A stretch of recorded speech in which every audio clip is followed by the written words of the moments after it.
Welcome to the Book Fair Podcast. My name is Anthony, and this week we have an interview with Melanie Hill, co-host of the Story Nerd podcast and author of the middle grade novel Jet Cooper. Coming next week, we'll have another episode of the Book Fair looking at new releases as well as news, and another interview next Friday. Let's get started with this week's interview. Thank you for joining me today, Melanie. How are you doing? I am very well, Anthony. How are you? I am doing very well. Thank you so much for your time. Can you start us off by introducing yourself and the work that we'll be discussing today? Yes, sure. So I'm Melanie Hill. If you can't tell by my accent, I'm from Australia. I live in Brisbane, Australia, and I have recently released a book, a middle grade book called Jet Cooper, which is about a 14-year-old boy called Jet who actually wants to be an aerobatic pilot. So that's what hopefully we'll be talking about today. And what is that? What is an aerobatic pilot? So they are usually the pilots that you'll see at displays in air shows. So they'll be the ones that are doing loops, rolls, spins. Sometimes they'll do it individually or they'll do it in formation. I suppose the Blue Angels, the Red Arrows are good examples of military aerobatic performances. But there's also, there used to be a race called the Red Bull Air Race, which actually had single prop aircraft racing through courses and against each other, and the one with the best time and the least penalty wins. So that's really what the book is based on. It's more like a race, like the Red Bull Air Races used to be. And so they do tight turns, they do loops, they pull Gs, and they're going through usually a race course in real life over water, but in my book, it's actually on a country airfield in outback Queensland. And for people that may not know, what exactly is a single prop plane? Oh, well, they usually tend to be lighter aircraft. So they will have a turboprop at the end. So you'll see a propeller at the end, and they're usually smaller. They're pretty light, and they usually take about one person in them, and they're pretty maneuverable as well. Right, and that's an important distinction for people hearing this, because a lot of times when you think about pilots, aircraft, a lot of people's only experience with that is going to be the passenger airplanes that we see in flying cross country, things like that. Yeah, that's right, and that's most people's, I suppose, experience of flying, unless you've been lucky enough to go in a light aircraft or a balloon or something like that. It's mainly going to the airport, hopping on a passenger plane, hopefully having a fairly smooth transit, and hopping off at the airport at the other end. So this is a really different type of flying that's in my book, and it's visually very spectacular. If you ever get a chance to watch the displays or you get a chance to watch some of the racing that happens, it's really pretty spectacular to watch, because not only are they going incredibly fast and throwing the aircraft around a lot, they're usually pretty close to the ground as well. So there's a lot of risk involved in aerobatic flying and performances. And do you have any personal experience with aerobatic flying or single propeller airplanes? So I do, in that I'll just make it really clear, but I am actually not a pilot myself, although I have been involved in aviation for about 35 years. So I used to be in the Royal Australian Air Force and as a logistics officer. So I have been around aviation and military aircraft for quite a long time. And while I was in the Air Force, I did get to look after what's called PC. They were PC-9 aircraft at the time, and they were single propellered, very small, very maneuverable aircraft. They were usually the initial training aircraft that the Air Force used, but we also had a couple in my squadrons that we used to do other types of roles and work with special forces to do what they would call sort of clearing and close air support. So they would mark the ground for other aircraft to come in and drop bombs and things like that. And I was fortunate enough to go up a few times on some of the missions that we used to do in training exercises. So I have, not been in an aerobatic aircraft per se. I have actually flown in some of those aircraft doing the types of maneuvers that you would see in an aerobatic race or in an aerobatic display.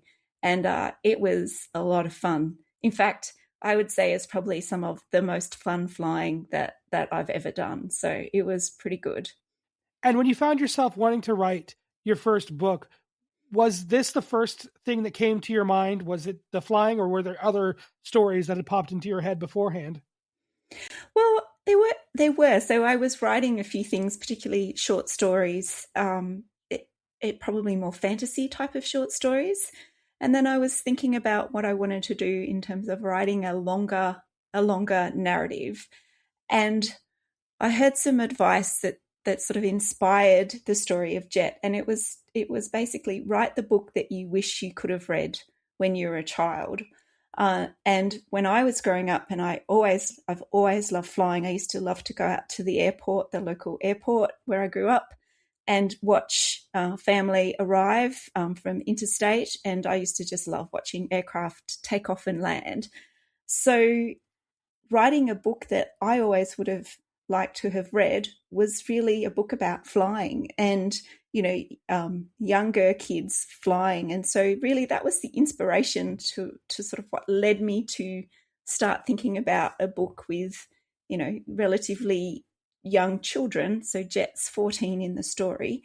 So that led me to think about, well, what sort of story would I have read or liked to have read when I was, 10, 11, 12 growing up that just wasn't available at the time. And it's actually surprising that there aren't a lot of fiction books for younger kids that include kids flying in terms of being a theme or having them actually do the flying in a competition. So I did a bit of research and I thought, no, I can write that type of book.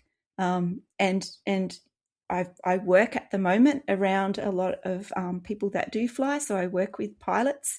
And so I got them to read my flying scenes to make sure that I wasn't doing anything or making a fool of myself. And I got it, apart from a few minor things that they corrected, I got it right for the type of story that I'm telling. So that was really the inspiration, is to just write a book that I wish that I could have read when I was, 10, 11, 12. And then it sort of went from there. And the character of Jet Cooper just appeared in my head. I did try to change him. I did try to make Jet a female character at one point, and the story just didn't work as well because it was really Jet that wanted to tell this particular story. So that's why I ended up using him as the character in this book. But hopefully my next book will be include Jet's best friend, whose name is Ella. I'm going to write a companion novel to the Jet story that has Ella in it and Ella flying, because there are a lot of women and girls that love aviation and deserve a story like Jet's that has a female protagonist in it as well. And so you took that childlike wonder of seeing planes with the real world experience of working in the Air Force and working around pilots being able to proofread your work. And in the end, what exactly was it that drove the story for Jet? And I guess this is just kind of a way of saying, what is it that pushes the plot forward for Jet Cooper? Well, Jet's father happens to be a flying instructor, and he takes Jet flying and teaches him from a very young age. But then so two things happen. So there's a junior air competition that's coming to their local country town air show, and Jet's father, enters him in it, and then, which Jet's pretty excited about.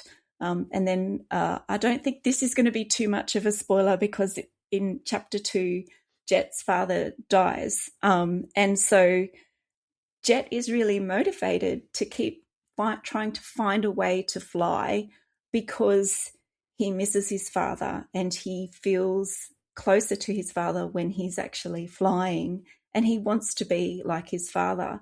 So that's really at the nub of the inciting incident and what drives the story forward. The main force of antagonism for Jet is his mother, because she does not want him to fly. She doesn't want to risk losing another member of her family in the same way that she lost her husband. So she really bans everything for Jet to do with flying, doesn't want him to go to the flying club, doesn't want him to go to the airfield, and definitely would never say yes to letting him fly in a junior air competition. So it is really, I suppose, at the nub of that, noting that that's where their conflict is. They grieve in different ways. So grief is actually a main component of the story, and how they grieve for the same person. And so that is a theme that runs all the way through the novel as well, and causes a lot of tension and conflict in the story.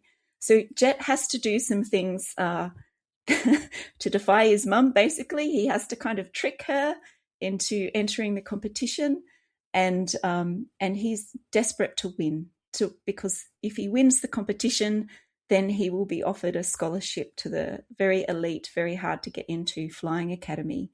And he brushes off the potential, not only the potential conflict about disobeying his mother, but also then the actual conversation, if he did win, that he'd have to have with his mum. Not only would he have to explain how that happened, but he'd then have to explain that he won the competition, which is not guaranteed, by the way.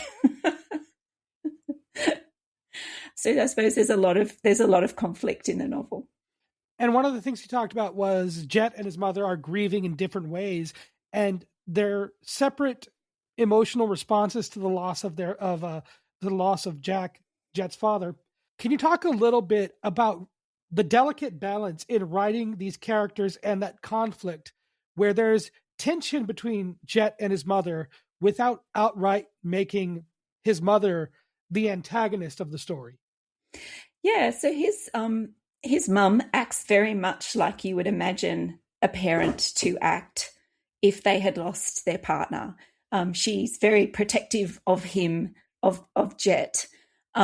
She, pardon me, she blames flying and the Aero Club and all of those things as a result of her grief as well. So her motivation is really to keep her son safe and to make sure that he doesn't suffer the same fate as her husband and his father. So that's really her motivation. And it's never about anything other than really her trying to keep him safe and her having to deal with the aftermath of what has happened when Jack dies. So he has the flying school, so a flying school that he runs from the local airfield, and she is left trying to work out how to sell the flying school. She's also trying to work out how to afford their house and all of the practical things that you would expect an adult to have to deal with, although that's not very heavy. It's just slightly hinted at or mentioned a couple of times in the novel. So that's what she's trying to do, is keep him safe and deal with her own grief and the new life that she now has. Whereas Jet is very much about, I need to be close to I don't want to forget about my father. I don't want to lose the things that we did together. I want to experience those and keep that love of flying alive for both of them. So he feels very close to his father when he's flying and around the aircraft and at the airfield. And that gives him a sense of comfort, whereas it does the opposite for his mum. It's just a sign of the loss that she's experienced. So the grief that they have puts them in conflict. But I think that's a very realistic thing, because we all do experience grief differently and we all have a very different response to that grief. And part of the reason why I put that in there is because I have lost some dear friends in a flying accident and had to be there and support their parents and their families in the aftermath of the accident. And it was something that really struck me, was how differently people grieved for their friends, their sons, and their partners. And I think that I drew on that experience to help influence the novel and understand how an adult would react differently to a child when it came to losing the same person. And you said something there at the end that was really perfect. How an adult and a child react differently. An adult may have a more mature and more thought out reasoning and a lot more experience. Jet's mother knew Jack longer, obviously, but that doesn't mean that Jet's own emotions about his father's death are any less valid or meaningful to Jet. And one of the things that happens early on in the book is they talk about an investigation into the accident. Typically, whenever you hear that there's a flying accident involving an aircraft, there's a lot of different things that can go wrong, and no matter what it is, the end result is typically the same. It's devastating no matter what.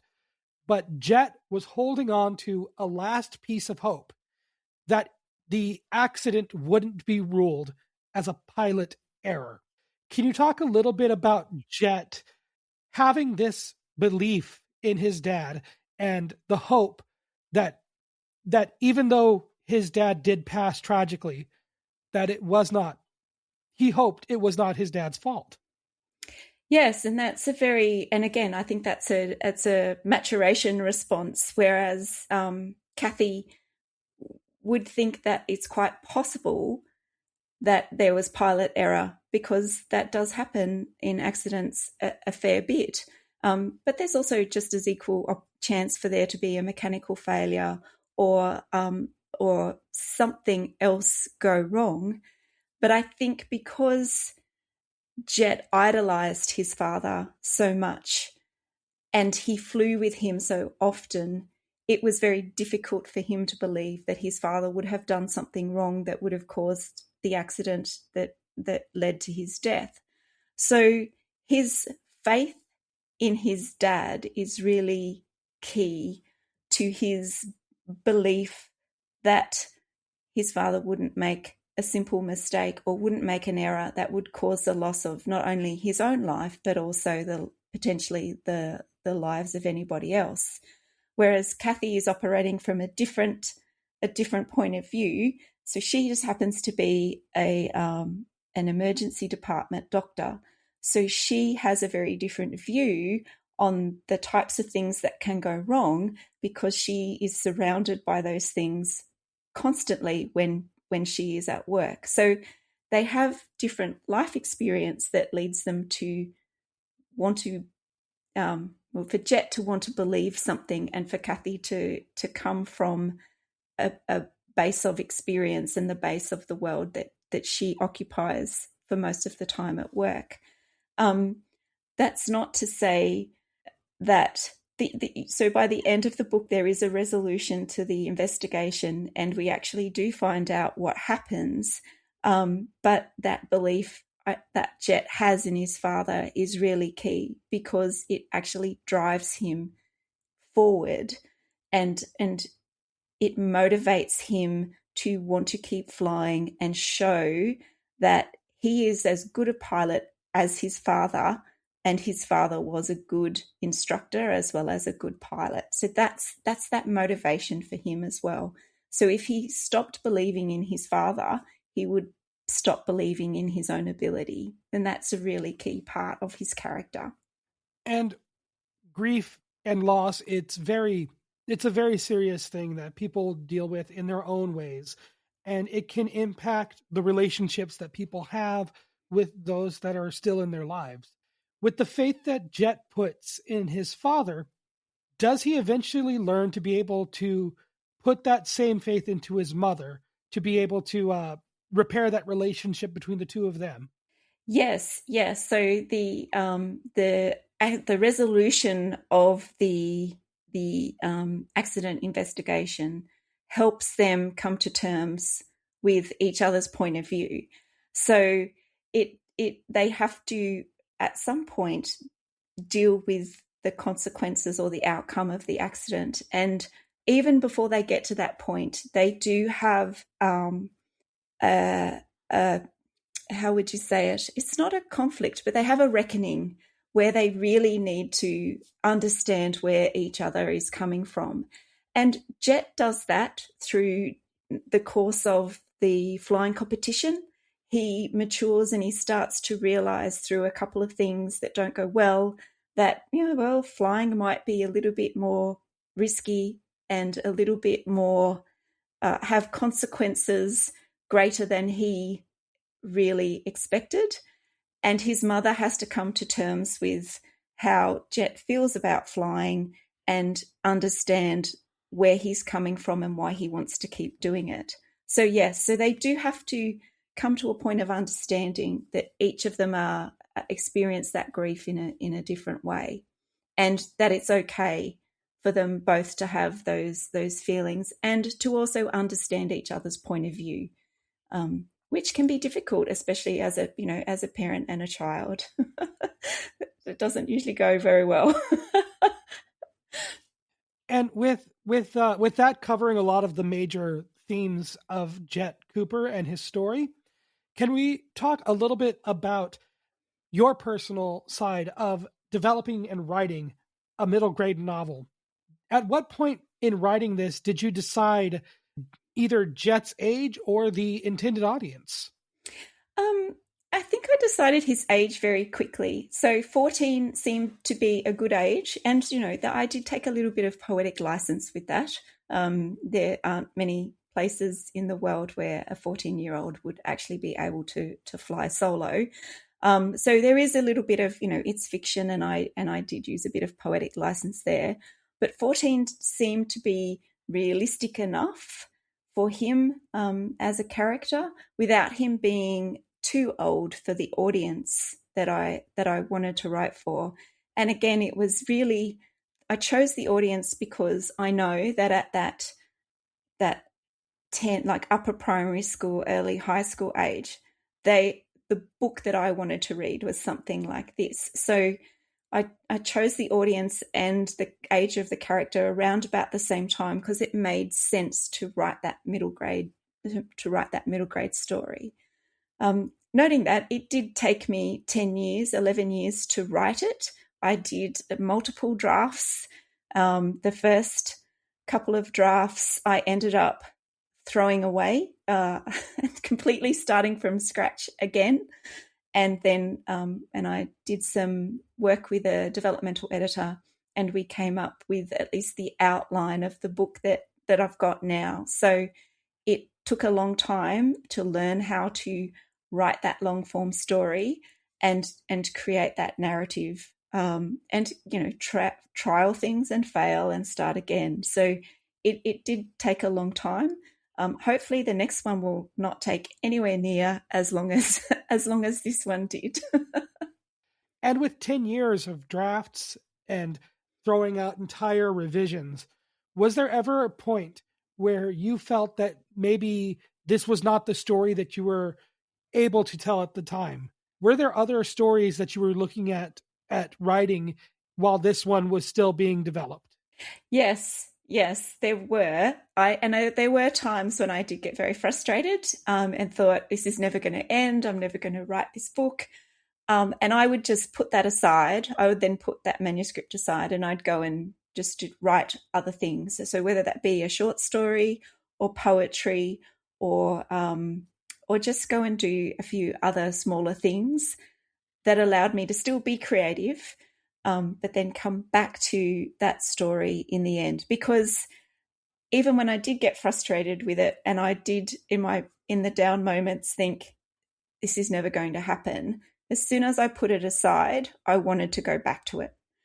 So I had a really strong desire to tell this story. And I think most writers that I know have those experiences where you get down in the doldrums and you think, this isn't going to work, this isn't very good. And you have to work through that in the best way that you can to actually come up and complete your story and to work through all of those edits and all of those rewrites. So I developed my own way to work through that, and it was usually just to put the novel aside, do something else, which then made me want to go back and keep going on, to keep continuing with writing that story and getting it to the point where it's become a novel in a book, which is fantastic. Once you started working with an editor, how long was it before you felt that you had a manuscript that was ready to either pitch to publishers or other editors or agents? It still took a fair few years to to do that, and I say that only because I work as well. I have children as well, so writing was something that I would do when I had a bit of time, or I made a bit of time to do. So it wasn't something that I could just sit down and do every single day. So it still took me a few years to get to that point where I was happy that it was, I suppose, finished enough, without it being published, so that I could pitch it and so that I could see what I actually want, see whether or not I wanted to turn it into a book myself. So it took me probably another 2 or 3 years of writing and 2 more drafts of refining and getting things, filling the plot holes, getting the character's voice consistent, making sure that everything I'd set up had been paid off at some point in the novel. So yeah, it still took a couple more years to flesh that out and get that to the point where I was happy with it. Once you did get it finished, did you end up self-publishing it, or did you go through a direct publisher like I think Ingram Spark? I don't think they're international though. How did you end up getting this to market? So I did pitch it to Australian agents and also publishing houses. We do have a very small industry down here, and they just decided that it just wasn't for them. So I had a bit of a self-reflection, because it's never nice to get rejected, and thought, do I just put it aside and then move on to something else? Or do I actually learn how to publish it myself? So I have self-published the novel, and I do use Ingram Spark. So they do have printing houses down here in Australia. They have them in the US and I think in Europe as well. So by self-publishing it through Ingram, I actually, it can be available worldwide via their distribution network. So there are copies for sale in the US, just as there are copies for sale in Europe and also in Australia. And that wasn't a decision, though, that I took lightly. I really thought hard about self-publishing, because I would then not only be the author, but I would become the publisher, and I would become the person responsible for sales and marketing and all of those things as well. So I thought long and hard about whether or not I wanted to do that. And in the end, I decided that I would, because I do think that kids who love aviation and who want to fly or be in and around aviation should have a book that they can go to if they want to. And, again, I drew on myself and my experience as a younger child to help me make the decision to self-publish the novel. And I like that you pointed out that it wasn't a decision that you took lightly. It feels like with access to the internet, being able to publish either ebooks directly on Amazon, which is a great resource, or through something like Ingram Spark, which is another great resource for people that are able to, that are wanting to get books published. However, like you said, it's not a decision you took lightly. And with these resources being readily available, and this is mostly me speaking, I feel that there is a worry that somebody might go off a little ill-prepared, that their book may not have been refined to the point where it's perfectly ready for the final market. And so hearing that you didn't take it as didn't make the decision lightly, that's exactly the attitude that I think aspiring authors should have when looking at self-publishing, is to make sure that you are absolutely sure, because it's not going to go through another round of editors with self-publishing. No, but I did make sure. So I'm a structural editor. So I trained, especially after I, went through that process. I really enjoyed it, and so I trained to become a structural editor. So, and I was aware structurally, I was not worried about the story, but I wanted it to be as professional as possible. So I went through a copy editor. I had it professionally designed, so the cover as well as the internals, and I also had it copy edited. So I set up a little budget and I saved up myself to again to run this like a business, because it is a business, and so I made sure that it was as good as it could be, and it wasn't just me thinking I can launch this and do everything. Again, that was part of my consideration of, if I'm going to do this, then how do I do it and create a quality product and make sure that it is as good, if not better, than traditionally published books. And that's not a competition. That probably sounded a bit bad. It's not a competition. It's just that I wanted it to be a quality product for the story, as well as the physical book and the ebook as well. So that was part of that consideration. Like you said, it's not a decision to be taken lightly. Right. And I feel the same way, because, and it's not just publishing. You're able to put out short stories, you're able to create music, you're able to create podcasts even. I started doing podcasting before I was even remotely ready, and I don't think I'm quite to the studio level that a lot of shows are out there. I'm not competing with NPR and their professional shows, but it's all about knowing, and like you said, treating it like a business. With things like direct publishing ebooks on Amazon, if you put out something that's not a good product, the customers are going to let you know. And that's something that's going to be hard to come back from. You're not going to be able to you're not going to be able to recover from those reviews once they come out. And so that's what I think is No. That's why I like talking about the industry side, especially with self-publishing books, because there are people that put out self-published books that are just not the quality of traditionally published books, and that is not a fault of the self-publishing route. It is just a matter of not having the means and budget that traditional publishing offers. Yeah, and it is a big thing, because it doesn't, you can, depending on what you want to do as well, right? So if you just want to get things out there, and other things don't worry you about, like, editing, that's okay. You can do that. But for me, that wasn't something that I wanted to do. But yes, I think, and like you said, in reviews, reviewers don't necessarily worry about hurting your feelings.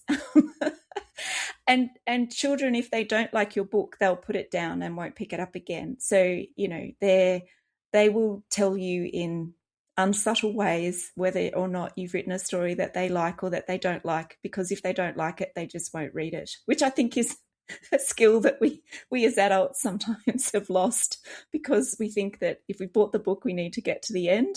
But kids don't suffer from that as much. And have you gotten feedback from young readers, or even adult readers with adult customers that have, customers is a very loaded word, or adults with young readers in the household? Yes, I have. So not my family, because that would that's not a great place to get feedback from. But yeah, so I have I got a couple of my people I know from a writers group to ask them if they would mind sharing it with their children, and if they could get some feedback from their children. And they did, and there's some reviews on Goodreads from some of those children about what they thought about it. And also what was surprising about that is when my writing acquaintances would take it home, their partners would usually, unbeknown to me, pick it up. And a lot of them had an interest in aviation and read the book, and also provided reviews, which was a really lovely second order effect that I wasn't expecting. So yeah, so the kids that have read it have provided feedback and reviews. which have mainly been positive. And the adults, even the adults who are in aviation, have provided me with quite positive feedback about the book. So again, there's some, it is fiction, so I've had to take a little bit of poetic license with it, but generally the feedback I've had is quite positive, especially from children, which is really that's my target audience. So getting their feedback has been really exciting. It's just a joy to see pictures with kids reading the book. I think that's something, it surprises me, but it doesn't surprise me. I really wanted kids to read the book. And so it's nice to get feedback and to see pictures of them enjoying it, which is really makes it worthwhile. And Melanie, you said that you've listened to some episodes of the podcast. And so this is almost like a test. I ask the same question to all authors on the show. It's open-ended, so I'd like to. I'm excited to hear your perspective as someone who spent a decade working on their first middle grade novel that's finally been published. And that question is, Melanie, how do you see yourself and the work that you do as a writer? I see this as something that I have, unbeknown to myself, always wanted to do. So I'm not necessarily a person who grew up knowing that they always wanted to be an author and to write. I grew up as someone who always wrote poetry and loved poetry. But in terms of writing a longer novel, that's not something that I ever really thought about or thought was realistic for me to do. And so in writing this novel, it makes me feel like this is where I want to be and to keep doing this, whether it's writing another middle grade novel, which I hope to do, but also write different types of novels as well. And maybe so once you start, you just keep getting ideas for other stories. So I've got 5 different stories knocking at the door in my head at any given time. So it's something that I want to keep doing, and I am again surprised and delighted that I have found something that I love doing, and I love this process of creating and writing words and just playing with words all the time. So I see myself really as an author going forward, and I hope to do this forever. That's how I see it, and that's how I see myself as an author. Thank you. That was an interview with Melanie Hill. Her book, Jet Cooper, is out now. You can learn more about Melanie and her work at melaniehill.au. If you appreciate the work being done on this show, there are a number of ways to show your support. First, you can like, comment, or follow wherever you are currently listening. Second, you can follow us on Instagram, TikTok, and Blue Sky at BookFairPod. Lastly, you can follow the show on Patreon at patreon.com/thebookfair. Following is free and there are no posts hidden behind a paywall. Of course, the best way to help the Book Fair podcast grow is simply to share it with a friend, an educator, or a young reader in your life. Thank you so very much for listening, and as always, I'll talk at you next time.